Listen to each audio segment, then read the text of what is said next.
So I got Amanda in between two busy hands-on courses here at BACD. Yes. I want to start with going to your backstory. So where did it all start? Oh gosh.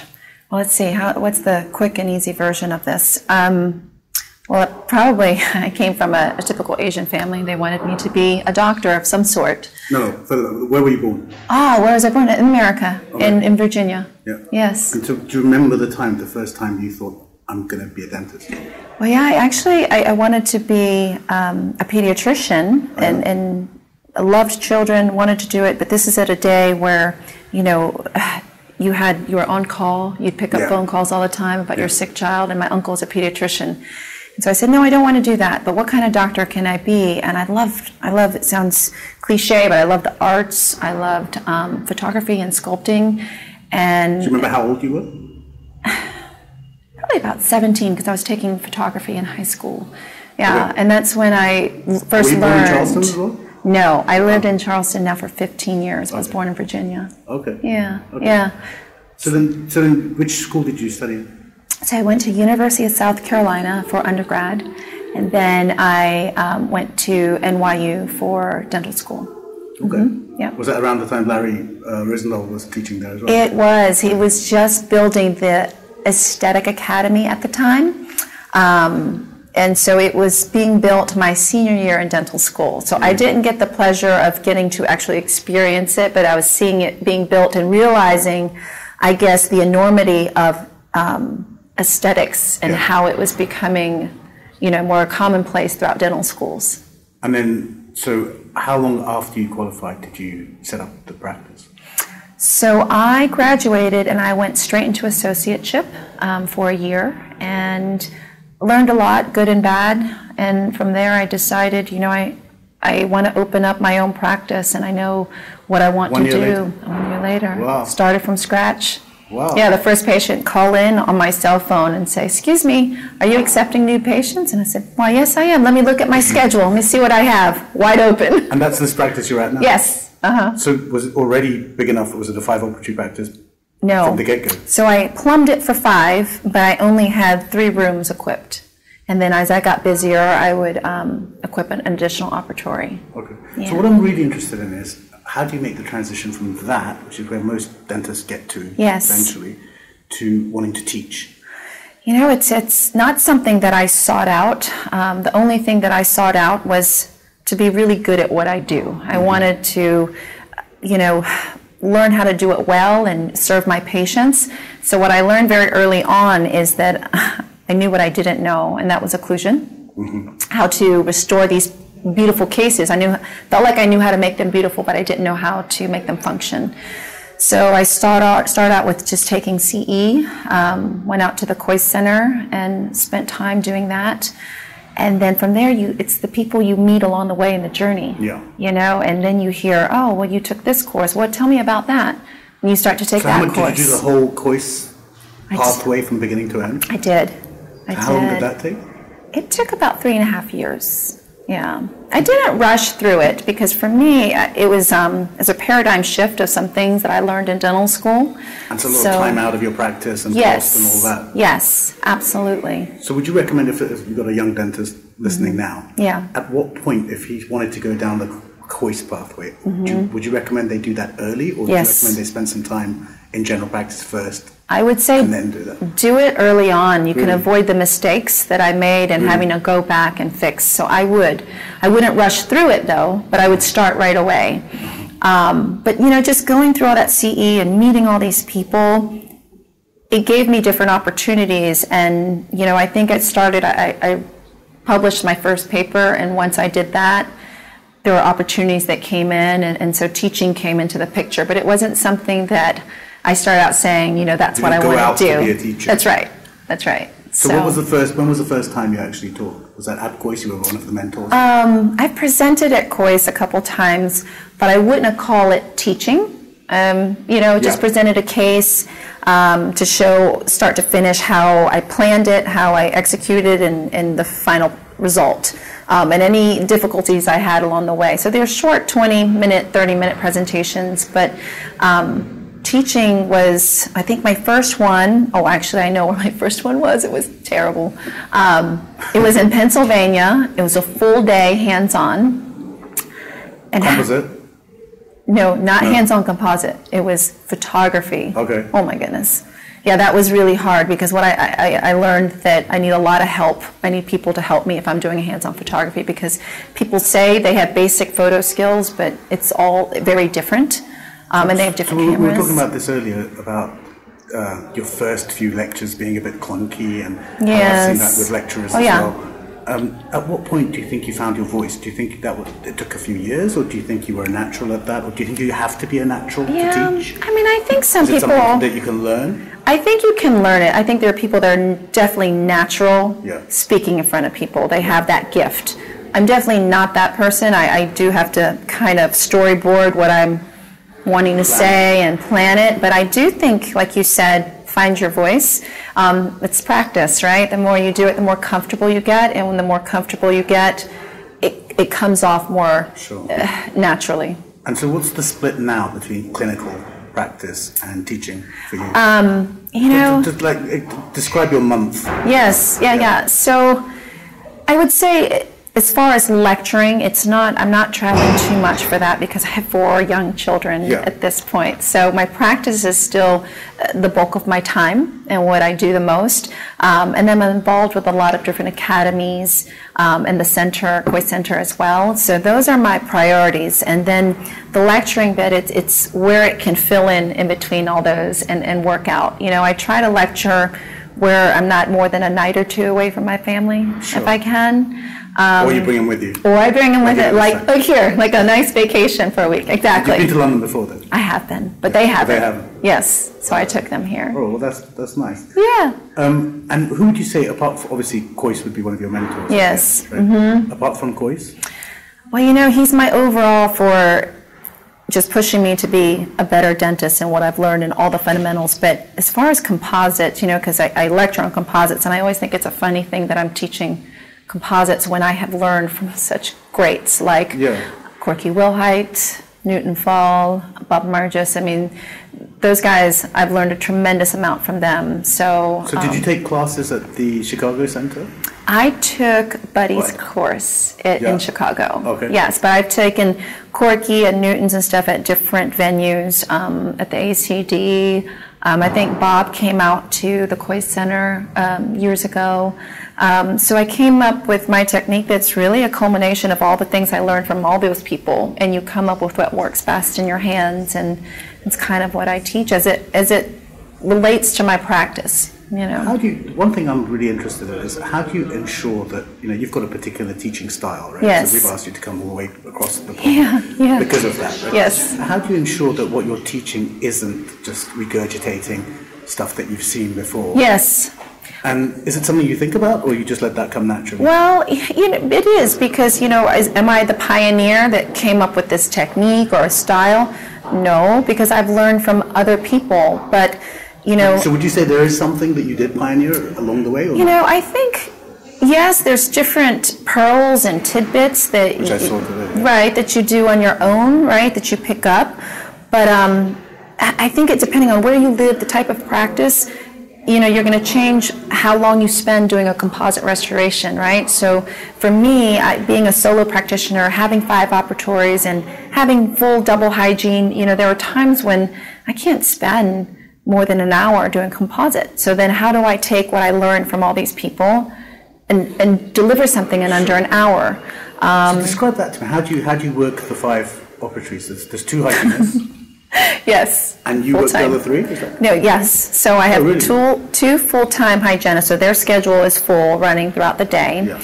I have, you know, if it's a large case day, I'll have that one patient. And a large case, I mean, you know, where they're rehabilitation, whatever it may be. But if not, if it's general stuff, I'm staggered between the 3 rooms. So with lots of assistants. Yes, two assistants, but really 1 full-time, and the other assistant is one of my girls up front. She can step out back. And both my hygienists are cross-trained, so they can step in here and there just to break down setup, do whatever I need. This isn't a common way of working, is it? In the States, probably, yes. Oh, yeah, really? yeah. So, I mean, I know people, but I certainly know people that work less, between, less so rooms. On a regular day when you're not seeing, the big cases, how many patients do you see? How many hours do you work, first of all? I work 8. 8 hours? 8 hours. If you're not counting the hygiene patients, so each hygienist sees about 8 patients. Which you have to sign off on. Right. So if there's 2 hygienists, that's 16 patients I have to check and say hello to. Right. And then with my schedule, if I'm a staggered day, I might see maybe another 8 to 12, depending on how busy. So it's a pretty full day, and you're moving and grooving for sure. Yeah. We've got a health service over here, so you should see how many patients they see. Oh, I can't even imagine. Do you work in the insurance system in America at all? I don't. All right. So my practice is fee for schedule. So what we do is they'll pay us, but we'll file their insurance, and the insurance check will come directly to them. Okay. Yeah, so it takes a lot of the time that they would spend on administrative stuff. Yes. Yeah. So, have you ever worked anywhere outside of Charleston? No, just Charleston. Is that how it works? You're only certified in that region? Not that small. More like southeast, say. Yeah. So I would be able. The board. Yeah. Okay. Yes. So we have different boards depending on what area, and it certifies you in a couple of states usually. So, how come you've gone down this sort of minimal invasive route, if you like? Yes. Whilst you were at the COIS, it doesn't seem there's a disconnect there. Yeah. Because most people would be more into indirect. And you've managed to branch in both directions. Yeah. Well, you learn. It's like the more you learn, the more you know you don't know. And with these indirect restorations, as we're moving that way, and I learn at the center, you're talking about bonding and long-term. What's the lifespan of these restorations? We know that bonding to enamel is the best thing you can do. Indirect, direct, whatever it may be. So if we're doing that with indirect, I mean, how can we preserve enamel? If we're cutting these teeth. So, I mean, I've really sought out speaking with lab technicians who do these minimal prep veneers and asking them, teach me how to do this, because it's more difficult than prepping teeth. Definitely. Contrary to what people think. I mean, cutting teeth is not hard. Which brings me to the point of how you charge for it. I mean, for indirect or direct? Direct. I mean, are you charging way more for direct than most dentists would imagine you would charge? For sure. So that question of a composite done this way is not like a composite. Class 3. Right. So do you differentiate? Do you call it something different? I do. And my fee does vary. So my class 1, class 2, class 3 fillings. I would just have whatever the insurance code is for that as my set fee. Anything more than that, I would call it some kind of composite resin. My fee will vary from a couple $100, up to $1,000, depending on how complex, how long it takes, what the demand is. So we're calling that a mini smile makeover. Yes. Right? And I like that. The basic idea is that a diastema closure is much more than 2 fillings. That's right. But the culture here hasn't really gotten onto this yet. And so in the classes, that's one thing that we find common question. Yes. Is how can you charge more for these 2 fillings? That's right. And so your advice on that would be to differentiate them from fillings. Yes, I differentiate them, and I tell the patients, I said, these class 1, class 2, class 4s, I mean, those are very common, easy, basic things I can do with my eyes closed, but with what I'm doing for you, I'm going to need to photograph, I'm going to need to draw on your teeth, we're going to, try in different shades, and so, depending on how long it takes me. So how long do you take on a 6? Do you do 6? On a 6, yeah, sure. I mean, probably the fastest would be a few hours, but I've spent way more than that. And sometimes they come back for repolishing. Absolutely, yeah. But I think it's our own hesitation. For so long I was nervous about, gosh, I can't charge that much for composite resin, but I'm really spending that amount of time. And when I tell the patients, I'm not cutting your tooth, I'm just adding to it, and they'll pay for it, and they appreciate the amount of time. They know you're there all day with them. I think, it's the same reason why you did the Seay at COIS. Yes. Is that if you can confidently say, I'm doing something for the long term, then you can confidently charge for that. That's right. That's right. And I guess that's what the education gives you, the confidence to be able to say those things. And then obviously to deliver those things, right? Yes. But, you know, at the same time, we're all aware that dentistry can do as much harm as good. Yeah. And I think that tension, isn't it? It's that tension that makes people stutter at that moment. And I guess that's the reason why the education is so important. Yes, it really is. You know, and it's not just what you learn. You know, there's no end point to learning. Yeah. You know, you keep going and you meet people along the way, and I learn from them. You know, the colleagues. It's amazing. What would you say is the biggest mistake you've made in dentistry? Probably. I don't mean on a patient. I mean, like, not understanding business early on. Yeah, because it's the part that we don't, we dislike the most, and we don't like to talk about. Sure. Right? But at the end of the day, if you're not running your business and being profitable, it sucks the enjoyment out of what you're doing. Yeah. So I want to be able to go to work, do what I like, and know that it pays the bills. So did you go and get some business training, or what did you do? Yeah, I've had different dental consultants, good and bad. And really, I learned probably the most from other successful dentists that have done it well. And I just asking them, like, tell me what you've done. You know, tell me how you do this. How do you handle this? Sure. Because, you know, when I first went through, I thought that a comprehensive exam meant that every single patient had to have a 2-hour head and neck exam and chart every excursion and do it. But, you know, as you learn, you figure out, okay, who wants that? Yeah. And when do we do that, and when do we not do it? Sure. That's experience. Right? Yes. And how about the opposite? When did you have like a great idea and you followed through on it and you're really happy you did that? Yeah, probably incentivizing the people that work for you. Oh, yeah. You know, it was something that... So a lot of dentists actually don't like... Or, I don't know, we have the same thing with the bleaching. We suggest that the staff are incentivized on the number of treatments that happen. And when we suggest it, the dentist tends to go ahead and do it. Yeah. And I'm thinking it's not necessarily that the dentist is against it, but the conversations never come up. Right. And so tell me about that. When you decided to introduce it, how long ago was that? Was that several years into your practice? It's actually only a few. We've always had some sort of bonus system, but probably the most effective one was the past few years, and it's an equal team bonus, so it's not, I agree with that. You know, not one person more than the other or anything, but it's a really simple one. I mean, it's basically, you know, we have a set goal, a daily goal and a monthly goal, production goal, collection actually, collection goal, and anything over that, they get to split up amongst them a certain percentage of. Sure. Right? So very easily they can say, you know, if I'm an assistant, I know what my salary is. If I want to make this much, this is how much my doctor needs to produce in order for me to make that. So how can I make that happen? And all of a sudden, scheduling becomes a lot better.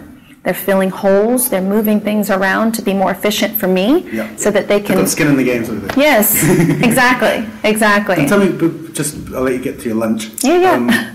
The bleaching situation out there. Yes. Can your hygienist do the bleaching? Depends. Yes. So are you talking about like in-office bleaching? Either. Yeah. Can they take impressions and do home bleaching? Yes. And they can do the in-office as well? Absolutely. But you have to prescribe it? Yeah, I mean, we have to make sure, especially with in-office bleaching, we isolate, once they isolated everything that we're taking. Yes, Okay. Yeah, and we should be present in the office while they're doing it. And do you incentivize in the building? Yeah. Not in the room? Yeah, you know, I don't know. The laws may be a little loose on that. I like to be in the building. I mean, I don't know if it's fair. That's only the law here. Yeah. So the hygienist can do it, but the dentist needs to firstly prescribe it, and secondly be in the building. Yes. And how about for general perio treatment? Can the hygienist do that? Yes, they can do perio treatment. Without you being in the building, without you prescribing it? Yeah. Now, if they anesthetize or anything, I should be in the building, of course, but yeah. Okay, so if people want to connect with you, what's the best? You know, I'm on Instagram, so they can direct message me. Dr. Amanda Seay? Yes, Dr. C. Dr. C. Spelled out Dr. Doctor. Yep. Okay. They can email me. That's fine too. And we have a Facebook page. And the practice website? It's Dr. Amanda C. Dentistry. Brilliant. Yeah. Thanks a lot. Yeah, thank you.